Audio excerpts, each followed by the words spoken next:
Focused, Your Future Starts Now by myself, Jason Keesaw.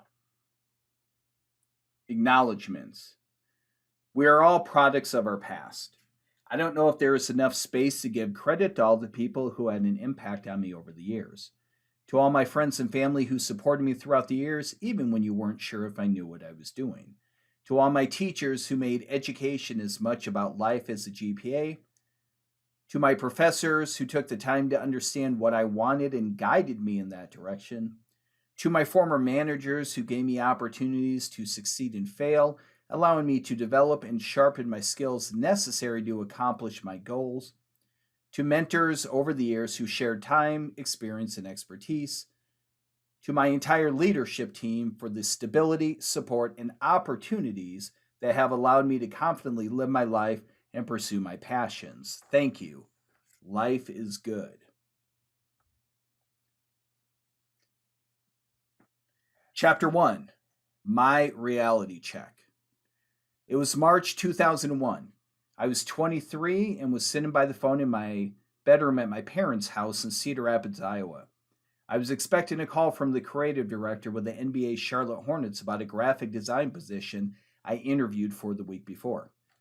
2 months before my interview with them, I had my 1-year review for my first job out of college. I was a graphic designer at an ad agency, and some may have described me as a little too confident and ignorant for my own good. Going into my review, my expectations were to go in and receive praise, get my 3% raise, and walk out feeling happy. Ignorant for sure. In reality, my boss told me things weren't working out, and he gave me 3 options that had nothing to do with me continuing to work there. My options. We could part ways on the spot, and I could go home and receive pay for the next 2 weeks. I could put in my 2-week notice and they could release me on the spot, so it appeared it was my decision and I was moving on. I could put in my 2-week notice and I could continue to work over the next 2 weeks. Once I finished crying, he told me I could go home and think about it and let him know. I chose option 3. My ego was shattered, but even with my level of ignorance at the time, I knew the right thing to do was for me to finish my work over the next 2 weeks and leave them in the best spot I could. On my last day, I remember my boss brought me into his office and he praised me for my character I had shown given the situation. It meant a lot back then and has stuck with me today. Thank you, Mark. Years later, I'm still grateful for the leadership my boss exhibited and how he handled that situation. I did not deserve it. Sometime over the course of my final 2 weeks with the ad agency, I was sitting at my computer and I heard the familiar "You have mail" notification from my AOL email account. It was an email from the creative director with the Charlotte Hornets of the National Basketball Association, the NBA. He said someone had sent him my website and my design skills impressed him. Based on the sports focus of my design portfolio, he thought I'd be interested in their open position. He was right. I was very interested. I spent February of 2001 going through the Hornets recruiting and hiring process. I had a phone interviews, completed design projects they loved, and finally flew to Charlotte to meet the design team and interview with members of leadership. After arriving in Charlotte, I had dinner with the design team, and we wrapped up the night with a late-night tour of the Hornets corporate headquarters. I remember feeling confident and building great rapport. At some point, I asked him what he thought. In his reply, "If nothing disastrous happens, we will probably offer you the position tomorrow." The job was mine and I was on cloud 9. Though no official offer was made at the time, they told me to expect a call by the end of the week. But the call never came. Almost an entire week after I was supposed to hear from them, I got an email from the creative director. Do you want to guess what the email said?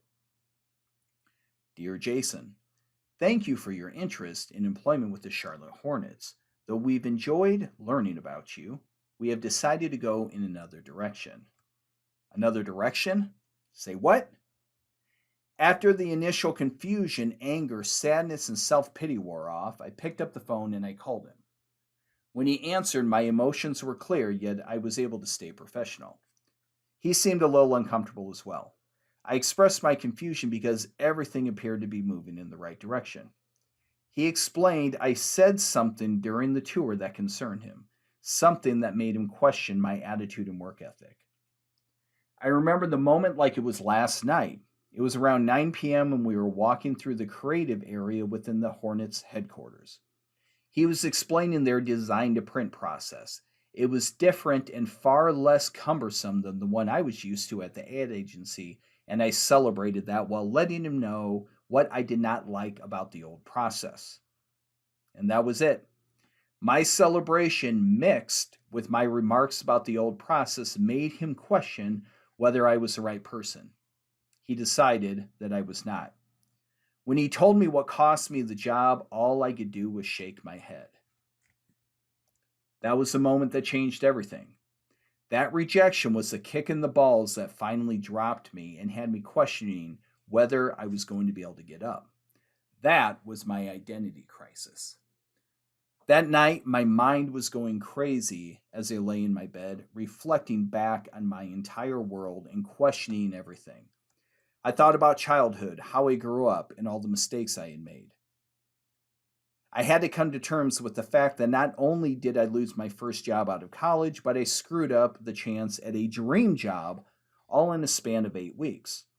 I remember wondering if I was destined to be a screw up and whether things would ever be good enough.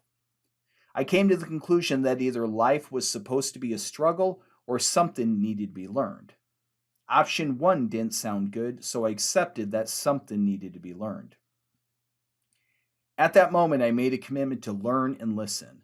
I put myself on a mission to understand success and characteristics of successful people. The mistakes and struggles were tiring, and I wanted a successful and fulfilling life. I had no choice. I spent the next 4 months working full time at a copy shop and saving money in preparation to move to Des Moines and go back to school. In August of 2001, 2 weeks before my 24th birthday, I packed up all my stuff, moved out of my mom's basement, and started back to school in Des Moines. Two of my first classes were sociology and psychology of success, which fit the new mission I was on. Both classes challenged me to think about myself and the world around me in new and exciting ways. Throughout the first semester, I couldn't get enough of this stuff, and I could feel myself changing as I continued to learn about success. The cherry on the sundae came when I was at Target one day looking at books, and I decided to buy The 7 Habits of Highly Effective People by Stephen Covey. I didn't know anything about Stephen Covey or his book, but something about it appealed to me. I wanted to understand success and characteristics of success, and the title made me feel like it aligned well with my mission. That book changed my life. When I finished The 7 Habits of Highly Effective People and all the exercises in it, I knew I wanted to spend my life coaching, counseling, teaching, training, or speaking. I wanted to help people experience the personal growth I was experiencing. I grew up wanting to teach elementary school, and the book helped me reconnect with who I was and what I was passionate about, helping people.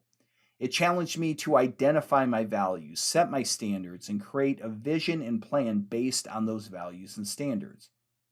In a matter of 6 months, I went from a scared 23-year-old to a revived 24-year-old who wanted to change the world. The only problem, I wasn't sure how. At that time, I only had an associate's degree in visual communications and zero experience coaching, counseling, teaching, training, and speaking. Outside of my teachers, I didn't know anyone who was doing what I wanted to spend my life doing. My vision made me realize that I had a lot of work to do if I was going to have the life I wanted. I was up for the challenge, and I put myself on a 5-year plan. I set the goal that by 30, I would be coaching, counseling, teaching, training, and speaking. It was at that moment my by 30 vision was born. I spent the next 5 years committed to working my by 30 vision plan.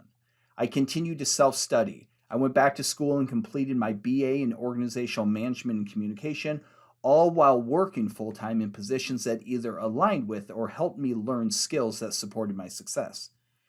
In 2006, 3 months after I turned 29, I accepted a position as a business coach with eMeth, Iowa, where I worked with small business owners all over the country, helping them connect their businesses with their values and passions. Yes, I achieved my by 30 vision, and what I learned through that process has been foundation for everything else I've done in my life. Parenting, serving my community, leading our department at work. As I got older, I realized I was studying and practicing leadership the whole time. The challenge I gave myself from the age of 24 to 30 is the same challenge every leader faces, whether it's leading themselves or a Fortune 500 company. And this is the opportunity you have in this book to lead yourself and confidently pursue the life you deserve. When you finish this book, my hope is that two things will happen for you.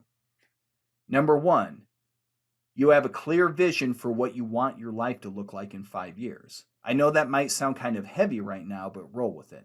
I'm going to walk you through the discovery process step by step. Number two, you have the confidence to make it a reality. If you haven't figured this out, you soon will. Lots of people talk about what they want in their lives. Few people do it. I don't want you to be a talker. I want you to be a doer. And to be a doer, you need to have confidence in what you are doing. Don't worry. I'm going to help you with that too. Your 20s are or will be the most important years of your life. A successful mentor of mine is often asked how he reached so much success at an early age. His response, I didn't waste my 20s. Think about what the world expects of you. When you graduate high school, you are forced to decide what you would do the rest of your life. Between the ages of 18 and 25, you are expected to make major life decisions that will impact you forever. Decisions that may lead you to a life of opportunity or struggle, happiness or frustration, meaning or regret.